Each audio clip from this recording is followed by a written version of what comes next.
So what sort of actions did you take to develop your leadership capacity? I think I ended up doing some kind of learning how to do speeches. Oh, yeah. So I got a bit of help from Sport New Zealand for that. They also had a workshop where they got a whole lot of national captains together, and that was the first time I'd actually seriously thought about, gosh, this is leadership in the bigger sense of the word. And that's when I started to think, okay, what are my strengths? What are my work-ons?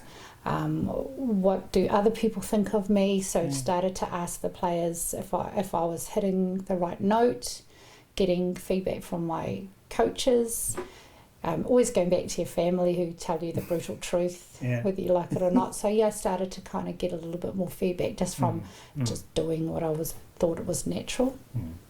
Well, what became apparent to you in terms of what your strengths are? I think for me it is, I'm not the flashiest player on the field, and I never was. So I had a really strong work ethic as a player because I knew I had to make up for it in other ways.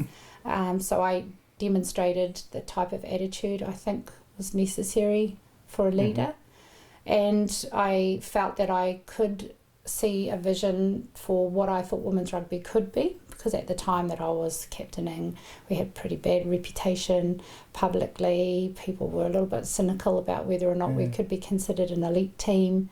So I saw this as an opportunity for us to take women's rugby to the next level. So I always had that kind of long-term vision.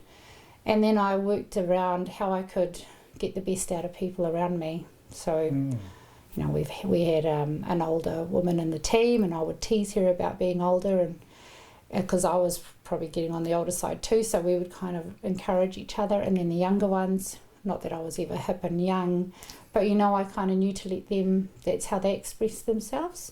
So understanding that people need different things.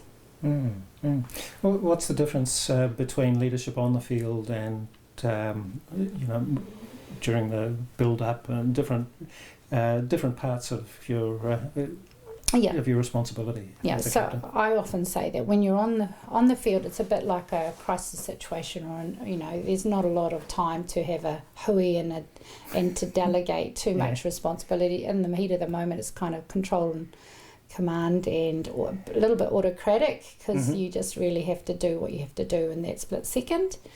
And most people agree with that and kind of go with the flow.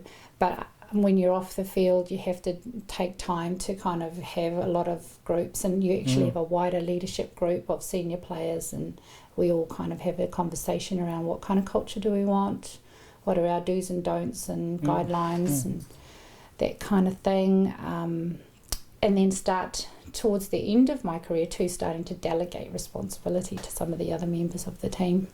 Oh, cool. In a typical like build up to a test match, is there a process that you would regularly go through in which you did the work of leadership? Personally, I probably had ritual, but I was one of those people that didn't like to have too much of a routine, because I didn't want the fact that the routine might not work to wreak havoc on me mentally in terms of going into the game. But I would always make sure that I tried to talk to everyone on the team, make sure that what I was expecting out of the team, what the coaches were expecting out of the team aligned.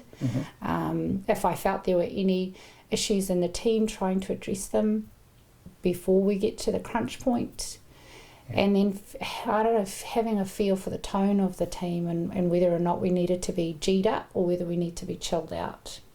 And kind of having that, I don't know, I think might be emotional intelligence or awareness of others, and just seeing what do we need to do to make this team hum and perform when they have to. Did you feel that your ability to do those things changed with your time as a captain? Yeah, because I think when I first started, I actually took over from somebody who was very different to me in their personality. So I think for the first season I tried to replicate what she did, and it didn't work. She was kind of quite strong-willed, and she would yell something and everyone would jump. And I tried to do it and everyone laughed.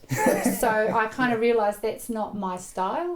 And so as I kind of got more comfortable with it, I learnt to embrace the way that I lead, and my leadership style is different to hers, but still effective. And then but I also tried to probably do quite a lot because I wanted to prove myself.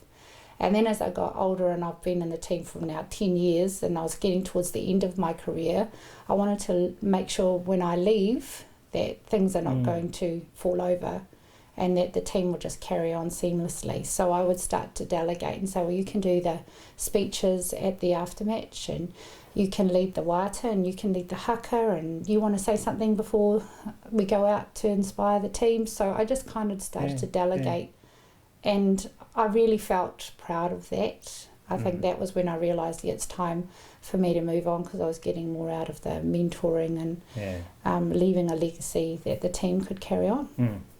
That's really cool.